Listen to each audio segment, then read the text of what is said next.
if the kids are having a good day, I can really dive in, focus hard on work. But if I didn't get a great night of sleep, I have to just kind of reset my expectations on what can be done with the various businesses I'm involved with. I just kind of have to say, what am I actually capable of accomplishing? And I think what really helps me is having some of the bigger projects and goals and breaking them down into smaller steps that are more accomplishable. I think I've been a little more ruthless about my time.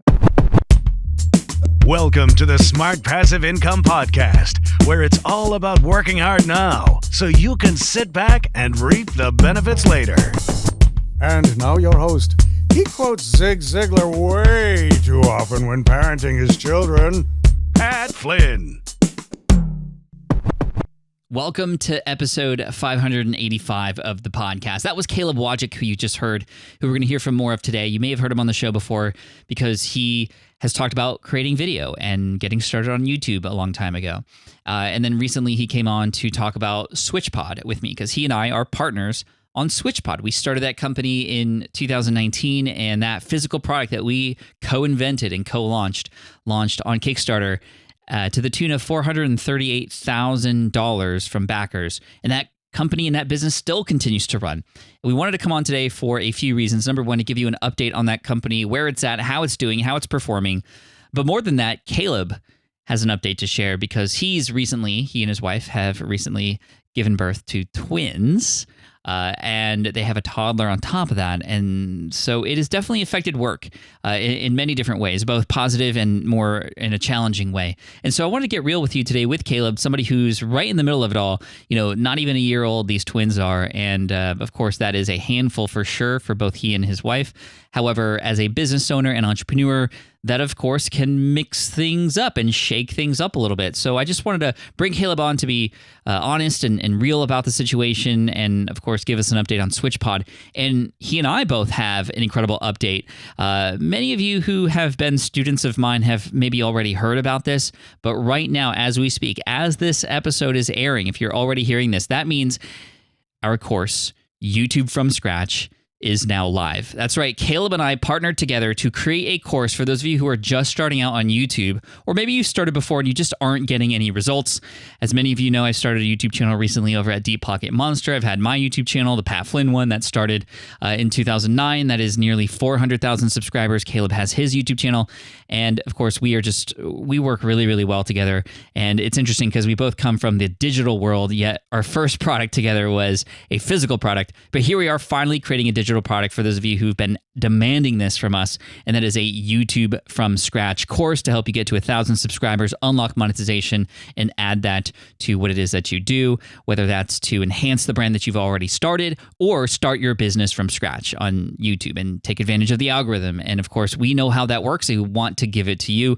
If you want to check out that promotion, I'll talk a little bit about it at the end. But if you want to check it out now, head on over to smartpassiveincome.com/YouTube from scratch. Again, that's smartpassiveincome.com/YouTube from scratch. And that is a partner course that he and I have worked on together over the last several months for you. And we are launching it right now. Special launch price if you want to check it out. Anyway, more on that later. But right now, let's get into the interview with our good friend, Caleb Wojcik. Caleb, welcome back to the SPA podcast. Thanks for coming on today. Yeah, I think this is number 4, the fourth time maybe. So you and Chris Ducker and maybe a Ramit or a couple other people have showed up the most. Vying for number 1, yeah. Yeah, but I know that you, probably more than any of them, have had such a major life change since the last time we've chatted. If you want to give a quick update on like the big life events that have happened, because that's really going to be the center of the conversation today. What has happened since the last time you were on the show? My wife and I had twins about 8 months ago now, and that really changed things. We already had a toddler, and we were like, okay, we want one more kid. It's still kind of pandemic. Like, we're going to be stuck at home anyways. Like, my wife might as well be pregnant. We might as well, like, we'll come out of the pandemic and we'll have 2 kids, and people will be like, oh, you have a full family now. But surprise, extra kid in there. Yeah. And so that's kind of thrown our life into a bit of a change. You guys are always overachieving and overshooting those goals. So how has life changed since then? And we'll talk about SwitchPod. We'll talk about a lot of the other projects that you and I are going to be working on in the future. But 2 kids all at once. I mean, that's got to ruffle things up a little bit and make a big change and change the way you do what you do. Yes, it definitely did. I mean, going from one kid to two is already a big step, as everyone has told me before, where it's like one kid is one kid. Two kids is N kids. It's not two kids. It's like, because now both parents have their hands full and can't get anything done. And so with the additional twin, it's just a lot of hands needed. We have one grandma that lives nearby. She's been excellent. She's been helping Monday through Friday, so I can actually get work done after I took some time off when they were born. But it's right now it's the sleep thing, and anyone that's had kids knows, like, you go through a time of like you're not sleeping, but then you get to a point where you're like, okay, you should be sleeping. Like, come on now, like let's sleep through the night, And so with one kid, it was like a coin flip. Like, are they going to sleep through the night? And with two kids, it's kind of like a recessive gene, when you're like in science class in high school and you're like, okay, are they going to have hazel eyes or whatever? And like, okay, it needs to match up. And with three kids, it's like a slot machine where you hit all the cherries on a single night to get through the night. And we've had one night that was close in 8 months, but it's just without full nights of sleep, you're not yourself. You're not fully recharged. And I'm trying to remember if you've had an episode about sleep on the podcast. With Sean. We did have Sean on the show, but we talked about a lot of sleep tips, not necessarily about how to manage sleep, especially with 2 or 3 young ones in the house. Yeah. How has that affected your productivity levels? How has that affected your work schedule? I think I just have to be flexible. Like if the kids are having a good day, or if my mom is in town helping, I could really dive in, focus hard on work, take on a new project type of thing. But if I didn't get a great night of sleep, I have to just kind of reset my expectations on what can be done. And so, like with the various businesses I'm involved with, of helping you with video stuff, helping other clients with video stuff, running SwitchPod day to day, any other additional projects, I just kind of have to say, what am I actually capable of accomplishing? And I think what really helps me over the long term is having some of the bigger projects and goals and breaking them down into smaller steps that are more accomplishable in like an hour or two before, like, I need help with nap or like help with the feeding or something like that. So I think I've been a little more ruthless about my time and more ruthless about what am I going to actually do today. One tool I've been using a lot is called Analog by Ugmonk from our friend Jeff Sheldon. It sounds really simple, but it's a system that allows you to just write down 10 things that you're going to do that day. And you just get one card for the day. It's not a notebook where you're going to get like overwhelmed. It's just like focus on these 10 things that you can get done today. And most days I don't finish all 10, but I try to put the most important ones at the top and just go in order. And I try to do that before I open email and open social media and try to like figure out what I'm doing for the day. And just try to make progress on each of the businesses each day a little bit. And that's really helped. I remember when we had Keone, it was a huge change in how I did what I did. It was very similar. There was just not as much time to get things done. So I had to be overly cautious of what exactly I was going to be doing and how it was going to matter. And there was also internally, it felt like there was a lot more at stake, right? Like I have to get this right, or I have to do these things, or I have to launch these things, because now it's not just me and my wife, it's me and my wife and our son. And then our daughter Kai came along, and you have 3 little ones now. How has this changed your goals? How has this changed like the why behind what you do prior to having kids? I would say the goals are less superficial now because it might have been before where it's like, I want to save for a physical thing. Like I want to buy a house. I want to get a car. I want to get an Xbox or, whatever it is. Now it's like, okay, there's an infinite amount of money that kids could cost over the next 20 to however many years between food and activities and school and college and who knows what, weddings, you name it. So there's almost like this infinite ceiling of earning potential that you kind of want to strive for in some ways, but also just be like, okay, what's enough? Like look at the months coming up, do some financial forecasting a little bit, do like what Matt does for SPI, and get a feel for, okay, how much do I have to make, but to also be present with my family, because this time is the only time they're going to be this age. And so it kind of just shifts your priorities a little bit work-wise and kind of changes your goals of, one of the things I was driving for up until we had kids was I want to be able to afford a family and for my wife not to have to work. And now we're at that point, and I'm like, oh, that's what I was striving for this whole time. So if I want to take an afternoon and go to the zoo or something like that, like this is what I've been working for, and I shouldn't feel guilty about taking a few hours off on a single day and not be like my worst boss I've ever had, which I think people tend to do when they work for themselves. Have you had any additional pressure to meet certain goals as a result of the family? I know that was a big thing for me. It's like, oh my gosh, if this doesn't work, like, and of course, my mind goes in places it shouldn't. It's like, oh my gosh, we're going to have to sell the home and we're going to be homeless if I don't make this work. And as a business owner, I mean, a lot of it is you at the helm of that ship. How are you balancing pressure now that there's a lot more seemingly at stake? It's one thing to want an Xbox and then not getting an Xbox, but it's another thing to, make sure there's enough food on the table. I mean, just to say it for the family and that kind of thing. How have you dealt with that additional pressure, or is there additional pressure for you? I know there was a lot for me, and I had a hard time sort of dealing with that initially. I think that the pressure has just always been there for me because I've always been into personal finance and wanted to get out of debt and things like that. And I've taken, like I took a job out of college that was maybe not exactly what I wanted to do, but it was something, it was the safe thing to do. It had a 401k, it had benefits and things like that. And then I didn't really like that and decided to do some more risky things and go work for a blogger. I went to go work for Corbett Bar and left that to go work for myself. And I think those decisions would have been way harder with children. But, we waited until we were in our early to mid 30s to have kids. And I was, 10-ish years into trying to figure out this entrepreneur thing and running my own business for 7 or 8 years by the time we had the twins. And so it was a different stage than I feel like where you were at when your first was born. Yeah, when Keone was born, I had just gotten laid off a year and a half prior.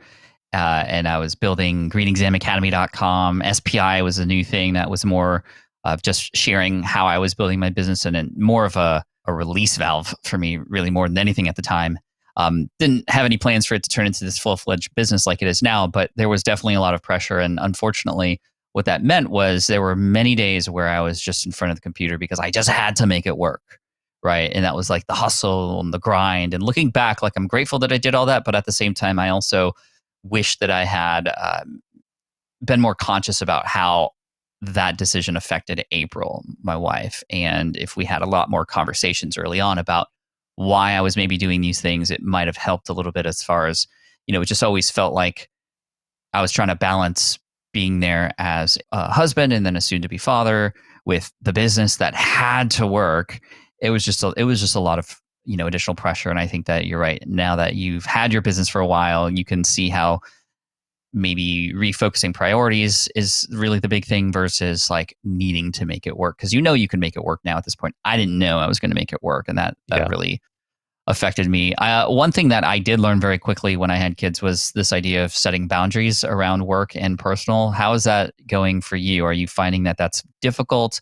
Or what strategies are you using to make sure that when you are in work time and you're able to focus there? But then on the flip side, when you're with your family, you are fully focused there as well. Yeah, I think that there's always some flexibility in that because there might have to be like a last minute phone call or something that happens like when you're with the kids or things like that. But I'm pretty strict about Monday through Friday, like 9-ish to 5-ish. And I don't work outside of that. And, I'll go upstairs and have lunch and help out, or like the twins like are giving Jen a hard time, like take a walk in the middle of the day, give her a break, that sort of thing. But I really try not to work nights and weekends. And unless there's a client deadline that we have looming or something like that, I really don't tend to work nights and weekends. And that's just the boundary that I've set and tends to work. And then to try to be a little bit more flexible with myself about like, hey, it's really nice out. Like, let's go to the beach at 3:00 or, like that was a rough night. Like, let me help out with breakfast a little bit more. And like, I'll get down to work at 10 or 10:30 kind of thing. So it's just having boundaries about when I don't work and then being a little bit more flexible about when I get to work. Cause the work tends to expand to the allotted time. So, just focus on getting the most important things done. How about physical boundaries, because that was a big thing for me too. Keone was born when we were in a 1-bedroom apartment, and my office was literally like in the kitchen. And I've seen that YouTube video. It's still public, I think, right? It is still public. Yeah, it's I'll link to it in the show notes. It's called the Over the Top Office of a Six-Figure Business Owner or something, and it's just it's like a shelf next to your dining table. Yeah, the point is it's nothing, and that you don't need a fancy space in order to do things. But I did need some sort of physical space outside of the family to be able to focus, or else it's just going to blend and I'm not getting any work done, or I'm not, fully focused to where I need to be.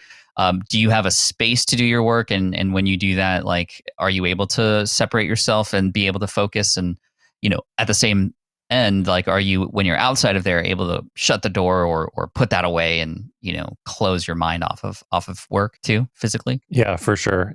Yeah. I mean, we live in San Diego, which you don't really need your garage. So I work in the garage, honestly. Like, I have my desk set up there. This filming setup is in a garage. And that's kind of my work space. And there's a door, which is a huge thing with kids. It's on a different level. So, there's stairs and a stair gate, so the toddler can't come in. But like, when she comes back from the park with Nana and like she comes and says hi, and like I can get interrupted still, which is fine. But I do have a separate space. And another thing is like, I need my computer to do most of my work. I could do some on my phone, but I leave my computer in the garage. I rarely take it upstairs. And that separation is good. Is that like a rule you set for yourself? Partially out of laziness. Like, I don't want to unplug my laptop from my monitor and take it upstairs, but also just like, I don't want to be working around the kids. I don't want to be distracted when they're doing something. And, they're still the twins are still in the age where they'll like fall over, sitting up if they are not being watched. So it's not like I want to be distracted. And I try not to do much work on my phone. I might check in on email or support stuff, but I don't keep social media on my phone, and that helps as well. Oh, that's really great. Yeah. Maybe that's a strategy. Lock your laptop in your office so it actually is a chore to take it out, and then you'll not take it out. But I was going to ask about the phone too, and that's great, because that's often where we sort of fall back onto if we don't have access to our computers and such. So that's really great. It sounds like a lot of discipline is in place. How are you and your wife working together during this time? Because as a business owner, it could be very difficult. You have things that you need to do as well, but obviously she needs what she needs, whatever that might be. How are you? How is that? That was rough for me in April in the beginning. We just were newly married and learning how to communicate. What are some perhaps strategies that you're able to use to be able to make sure everything's doing what it needs to do? I think communication and expectations are probably the two biggest things. So, like this morning, for example, it's like we're recording this at 10 a.m. and last night was a rough night, but because it was on the calendar and because Jen knew about it, like I could help until 9:45. And then I was like, I got to go downstairs. And like even Nana, who's helping out with our toddler, she knew as well that I was recording. And so there was some expectation and communication about what's needed from my That's end. Great. So they know what's going on your end. Yeah. So they can plan like, okay, so our toddler is going to go to the park because it'll be quieter for recording a podcast if the toddler's at a park. Like those types of things are helpful to communicate and have expectations. And then it just has to be a two-way street. You have to give and take and help each other out when needed. So those are the biggest things. Yeah. It's definitely a challenge for sure, but the communication, and I like what you said about, helping the other person understand what you have going on, that, some stuff can be moved and some stuff can be interrupted. But like you said, a lot of podcasters, people shooting videos, like it's just, if we have that specific time, then okay. But we also can't be selfish and just take that time. We have to help other people understand that that's also time taken away from them as well, to be able to help and support and whatnot. So again, every family's different, every couple's different, every kid is different. So it's like, we're just sharing your experience, I'm sharing mine. We're not saying this is the way you should do things, but we're just hopefully enabling you to have conversations with perhaps significant others in your life about this as well, or perhaps share this with somebody who might find it helpful, who's a brand new father or mother as an entrepreneur. There are different phases too, like especially in like the first year, how long they stay awake, how often they need to eat, like how many naps are they doing, like that changes like as soon as you get it down, like as soon as you're like, okay, we got this, and then it changes, Yeah, so yeah. like I remember. it's changed multiple times in the past 8 months about like what the twins need, like when are they waking up, like how often does Jen need me to come upstairs and help, so it just kind of keeps changing, and you just kind of have to keep adjusting and communicating through it. What have you put on hold as a result of starting the family and with the young family and all the things that are required there, as far as like your business goals or business wants and things that you had planned? What have you consciously made a decision of to sort of stop doing or put on pause for right now to focus on what is a priority for you and should be a priority for you? Yeah, I think personally I've put a pause on my own projects. So, been doing a lot of stuff with you, like more client work. We have another big client that we're working on where I'm sending out a team to film and we're editing it in-house. So that's like one burner, if you're using like the 4-burner theory where you can only have 4 things on the stove at a time. The second one would be SwitchPod. So between those two, that's like 50-50 of my work time. And then the other 2 burners have to be like, one of those got to be family. And then maybe 2 of those should be family. Or like the 4th one is like taking care of myself, like exercising and sleep and food and those types of things. So I had this thought the other night. I was like, you can have a great business, you can have a great body, or you can have a great like family or marriage, you could say. It's really hard to have all 3 of those things, like one of those things has to give. And for me, it's always been like the health thing would give. Like I'd rather spend time with my wife and like grow that relationship, or like make sure my business is good, and the health always falls to the third wheel. So I feel like my personal projects, so that would be like making my own courses or filming YouTube videos or having a podcast, that's just kind of been on pause at this point, partially because the other 2 business things are enough things to do, always enough to do, and bringing in enough money that I don't have to do them. But it's also just a time thing too. Yeah. I like that 4-burner sort of analogy. Has health taken an impact since having the kids? I mean, sleep and food definitely takes an impact. If you're not rested, then you're not as willing to want to exercise. Right. But I really try to get outside once a day, try to take a couple mile walk. If I can take the twins, take the dog, get outside. That's really important. And then we've done, at the beginning of each of our kids being born, we did like a meal service type thing where, easy to prep or easy to warm up healthy food has really made a difference. It's more expensive for sure, but when your time is so limited, you don't want to default to fast food or, bags of chips or, whatever. Yeah. That's what I did. You want to still eat healthy and have good portions and that sort of thing. So that was an expense that we were willing to make. That makes sense. I mean, I fell into the trap of just, I don't have as much time anymore, and food and health definitely took a toll when Keone was born. That I remember one time Keone was, I think, 6 months old or something, and I was carrying him up the steps at our house, and I was just tired, and I was like, this is ridiculous. I can't even go up the steps carrying my baby. What's going to happen when he's starting to run around and all this stuff? So I started to try to take care of myself, and I took some like at-home fitness programs and started to try to eat a little bit better. And once I actually started to do that, I found that I had more time and energy than I did before.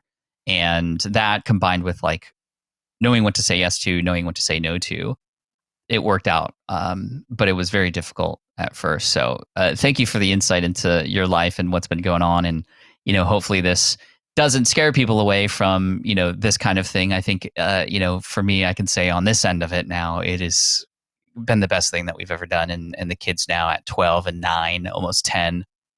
Keone just filmed his YouTube video, like first one in a couple of years, because he's gotten into Nerf guns now and he wants to do reviews on Nerf guns. And we go thrift shopping and go to the swap meet. He finds like these old vintage things and he wants to film about them, modify them and that kind of thing.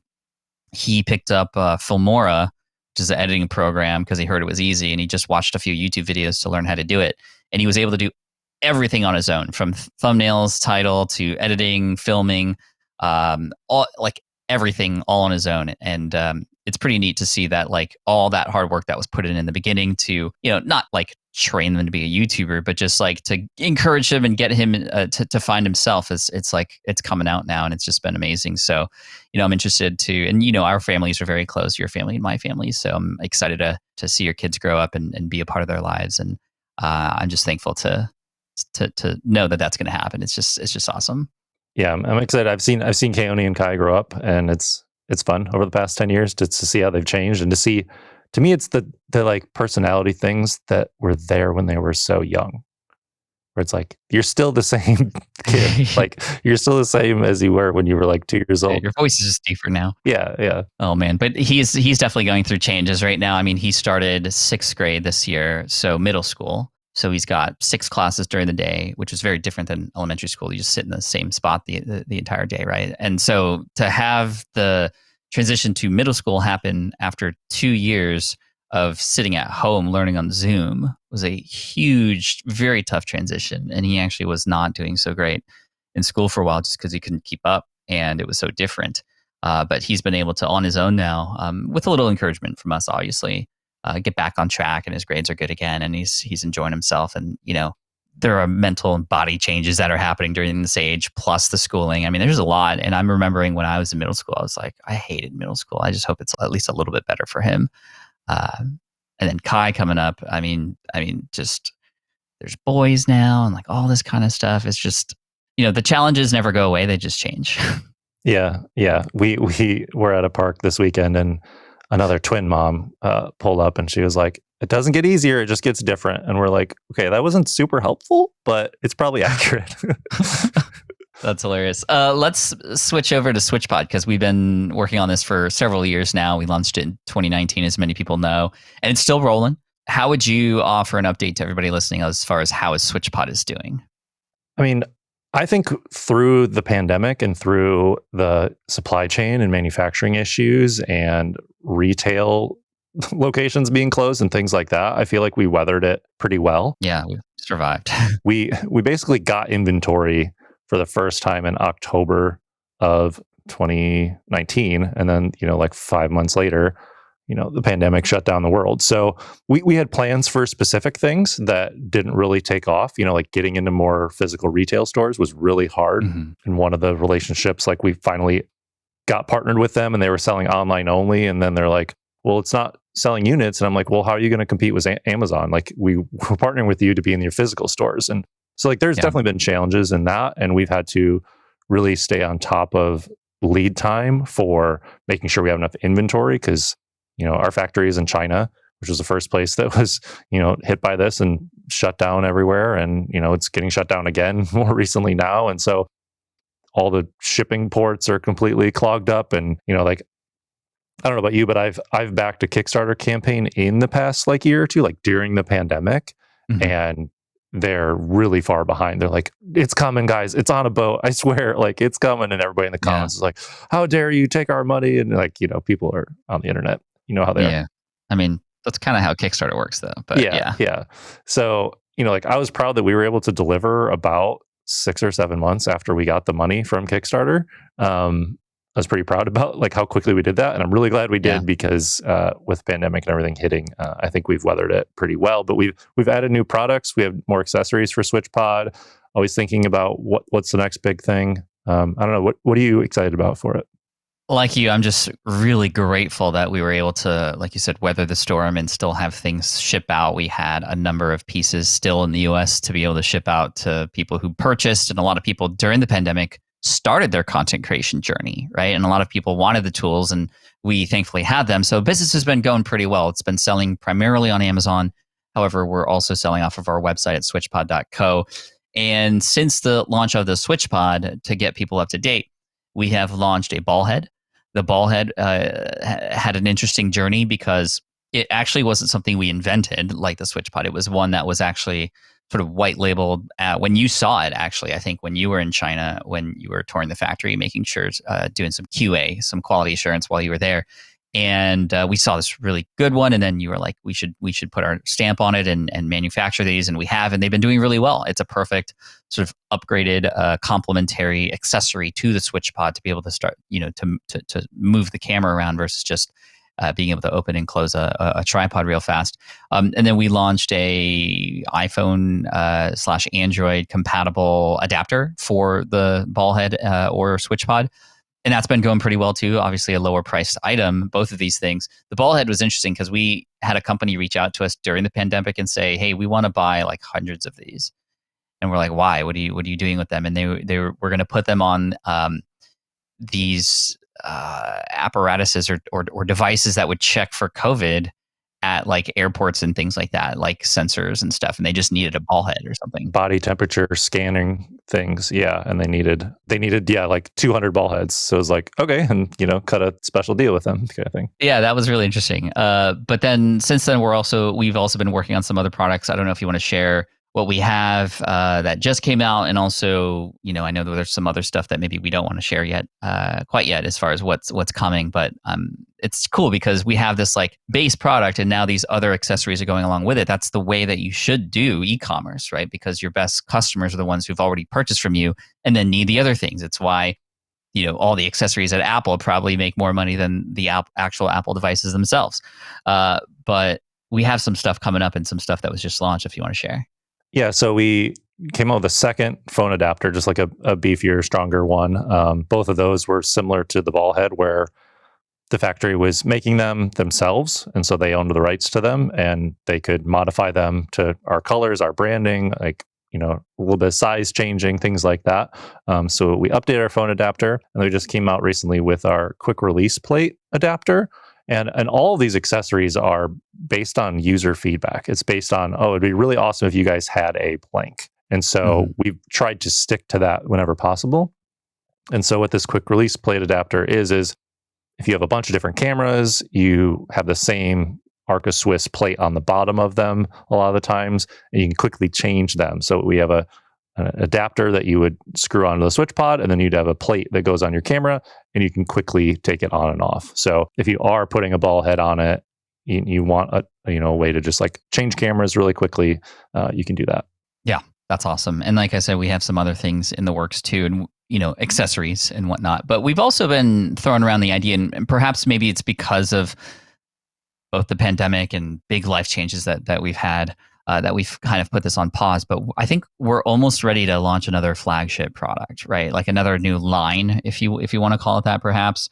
What are you thinking, or what like has been our thought process about that as far as what we could create? Because we've come up with several different ideas, and we haven't necessarily like landed on one yet, but just starting something new and fresh, and whether it's an invention or an upgraded version of something that already exists, like it's, to me, really exciting, because this could take SwitchPod from where it's at to like the next step to get to wherever it ends up going in the future.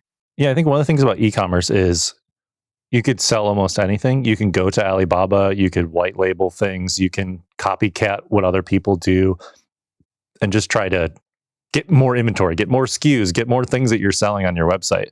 And I've been really hesitant to do that. Like, I would rather have less things that are high quality and are directly related to the target audience or related to our main Because we've had product. some people say like you need bags on your, like you guys should sell bags and you should sell swag and merch, you need shirts and hats, and like we don't want to do that.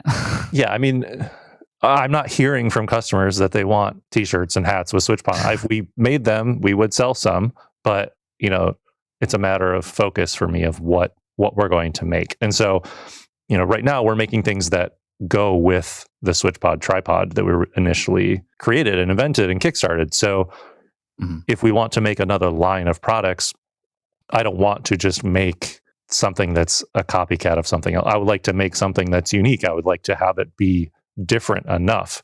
And so, we've talked a lot about a lot of different things that creators need to make videos, to record podcasts. There's all the electrical things like microphones and switchers and recorders and cameras and things like that kind of feel a little bit beyond my ability. And then there are the more mechanical things where there's, just looking around at like any desk tour or office tour you see on YouTube, it's like there's like the desk mats and like the monitor stands and the mic arms and the whatever else. So it's like we would want whatever we use to make things easier and faster and more lightweight or travel friendly, just like the SwitchPod. Like having that be the impetus for creating a new product would be to not just have a version of something, but to make something better.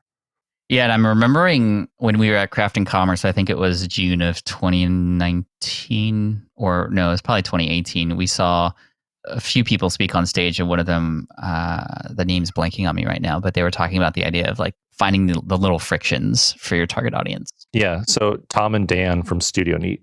Studio Neat, that's what it was. Yeah. And so like we're looking for the next little friction that we can help and help make a little bit easier, right? And that was the big thing about SwitchPod and why I think a lot of people were surprised, because they're like, it just is a tripod that opens and closes real fast. And like, yeah, that was a little friction that a lot of people had when it came to vlogging and traveling, and we were able to find that little friction and solve the problem. It doesn't bend around trees or wrap around this. There's been some competing products that have come out since then, but they just try to become like, I feel like they're more of the Swiss Army knife of the thing. It's like we're gonna take everybody's feedback about everything and put them all into one tool, and the tool doesn't become interesting anymore. It just becomes utility. There's actually, it doesn't do any of those things great. It does them all, but we want to take a little friction and be the best solution for that, right? Yeah, and thinking of the different products that Studio Neat has made that I've purchased through the years are like they made one of the first iPhone tripod adapter things that just made it really easy to take your iPhone and put it on a tripod. They made, an early iPad stylus that was like really comfortable and you could write with. And I have a simple syrup maker, which is like simple syrup for making cocktails is really just sugar and water. But they made this bottle with a funnel that makes it really easy to pour the sugar to a certain level with a line, fill the water to a certain line, and you make it. And, it's not an expensive or creative thing, but it's like, if you want to have simple syrup made, like it's brainless to just follow what they're doing. And so it's like you said, all these little frictions, like, no, their business doesn't just make simple syrup bottles, but it's like one of their many products that fix those little frictions and little pain points.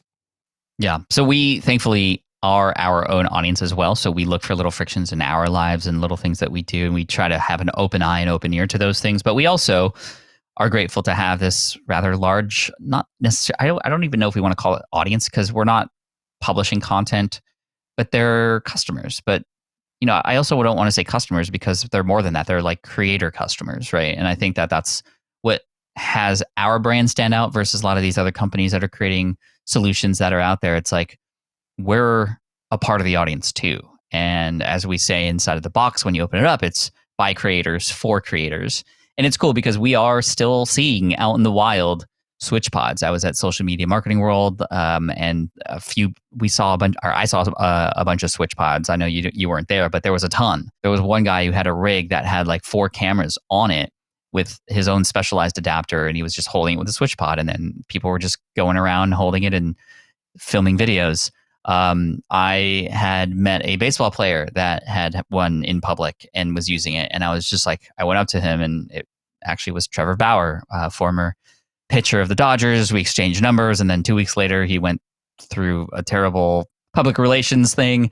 And then I just was like, I don't really want to talk to this guy anymore. It probably wouldn't make a lot of sense for me to do so, with, what he's been going through. So, that was unfortunate. But again, like another case of just people are using this thing, and that's like the most incredible thing.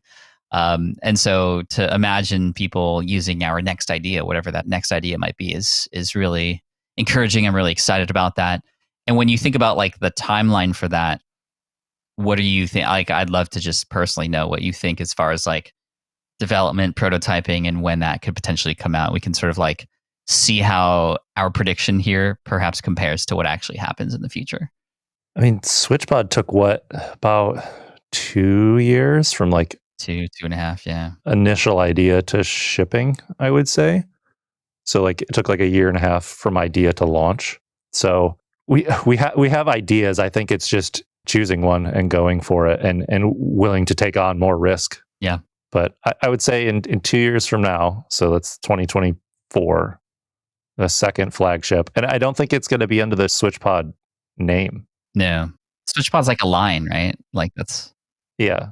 Most people don't know what like the name of our actual LLC is, I assume. No. It's Studio Gigawatt, by the way, which is a reference to Back to the Future. But I think you're right. I think it's going to be outside of the SwitchPod line. And this will be like a new line of things that solves the friction for a particular type of person who films video. And here are the tools and accessories and things that you would need to best do that. So I know we're kind of beating around the bush because we don't want to necessarily reveal what I think is the idea that you and I are both thinking about. But anyway, it's just really exciting and it's fun. It's like another new beginning.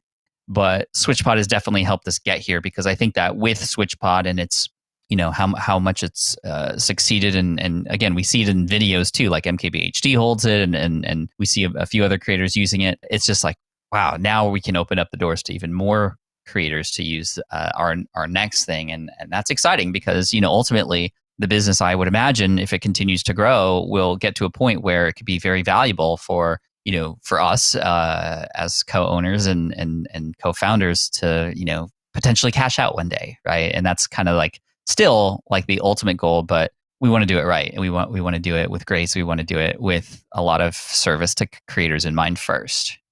Yeah, and I think that I get caught up in like what we're able to do with, just the team, the you and I, and the people we're having make the product, and like what we've done in the past. And I need to be able to expand to be like, well, we could do so much more if we just get to know the right people, because we could have never made SwitchPod without getting to know the product team. And so it's like, if we have bigger ideas of things or things that involve electronics or what have you, it's like we just need to meet the person that knows the person and get introduce us to the other person. So that's how this all happened. And thinking a little bit bigger when it comes to the next product is something we should do. Yeah, for sure. I'm excited about that. So we should chat about that privately in the future so we can actually start putting things into place. But dude, this has been fun to catch up. What else do we have going on? Oh, you and I are going to be working on something together very soon, if not already in production.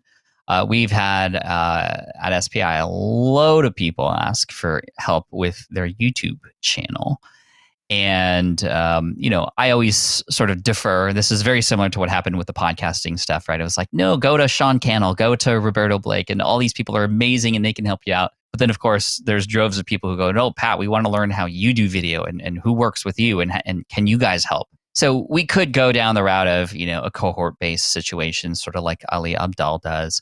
Or we could create, a helpful YouTube video that kind of answers all the questions and solve the problems in like a surface level way. But, people want a course. And so we are actually putting together a course.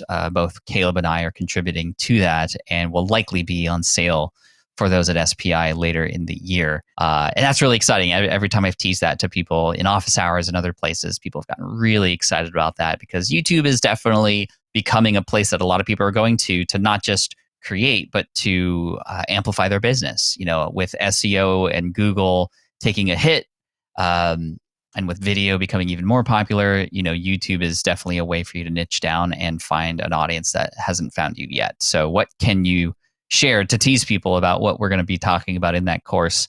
And I don't know, hopefully we'll maybe get even like a landing page set up to drive people to after we finish here to get them excited about it.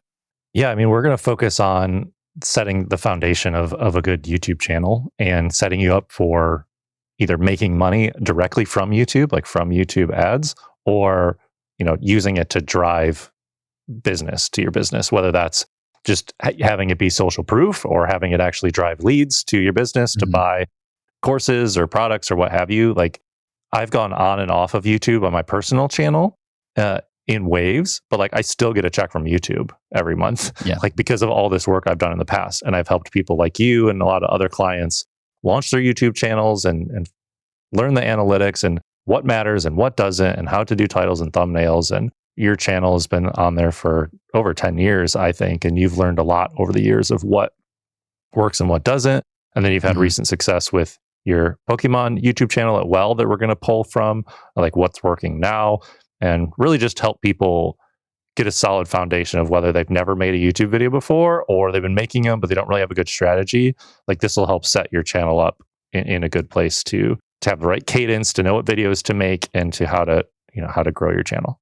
Exactly. And to get more specific, we want to help new YouTubers get to 1,000 subscribers because that is the number of subscribers you need in order to enable monetization. That plus 4,000 hours of watch time, which I know sounds like a lot, but if you do it right, and if you get to 1,000 the way that we're going to teach it, it can definitely help you get there and you'd be able to unlock that. And also drive more leads to your business and all those other things too. So I'm really excited about it because I want to track how quickly we can get people to 1,000 after they start going in the course. I'd love to share a very specific number in terms of how long on average it would take our students to go through and have that blow people's minds. So that's going to be the goal and the approach. And we're going to work really closely with those, especially the first students who get in there in a beta launch and founders group and whatnot. So stay tuned. I'll share a link after we close up here as far as where you can go, probably a landing page, or if not already, the course that's available if this is something you're listening to in the future. So anyway, Caleb, thank you so much for coming on and the update. It's been super fun to hang and see what's going on with the family and the business and SwitchPod. Where should people go to follow more of your stuff and get more of your content in their lives?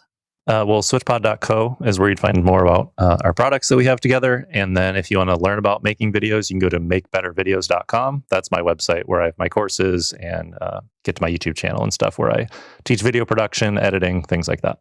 Nice. And hang around. We'll tell you where the link is for info about our YouTube course together. And yeah, stay tuned. Thank you so much, Caleb. Appreciate you. Thanks for having me. All right, I hope you enjoyed that interview and update from Caleb. And Caleb and his wife, Jen, are doing an amazing job as parents and as entrepreneurs and as business owners and as friends. I mean, just Caleb and I continuing to still work together to serve you. And as we mentioned earlier, our brand new YouTube course is now live. It's called YouTube from Scratch, and it's literally going to tell you step by step how to make it happen, how to get to 1,000 subscribers in the shortest time possible for you in the niche that you're in. And the cool thing about this is we both were like, you know what, we have just such an extensive knowledge of YouTube. Should we put everything that we know about it in there?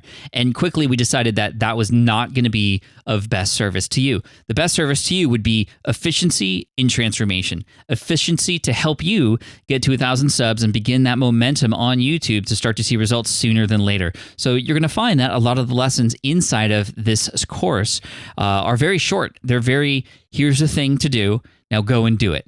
And you actually see me build a brand new YouTube channel from scratch, a sample one, but it is one that's alive and you can actually see the videos for it and how we approached it so that you can have that as a basis for your decision-making with your channel as well. Again, if you already have a channel and you want to go back to the foundations and get it right, you can take the course. Or if you want to start from scratch and start brand new, just clean slate and do it right the first time, here we go. smartpassiveincome.com/YouTube from scratch. One more time, that's smartpassiveincome.com/YouTube from scratch is where you can go and check it out. And we know that you're going to enjoy it. Especially, you're going to enjoy the introductory price that's available right now, since this is the first time we're launching it. And the price will be going up after the launch is over, probably a week after this episode goes live. So if you're listening to this within the week that it has been published, we'll act now. Again, smartpassiveincome.com/YouTube from scratch. Thank you so much for listening to this episode. I appreciate you. If you also want to get the show notes and the links directly to all these things that we were mentioning today and all the fun resources, go to smartpassiveincome.com/session585. That's 585. Again, smartpassiveincome.com/session585. Thank you so much for listening in. I appreciate you, and I hope to see you inside that course, YouTube from scratch, which you can find at smartpassiveincome.com/YouTube from scratch. Cheers. Thanks for listening to the Smart Passive Income podcast at smartpassiveincome.com.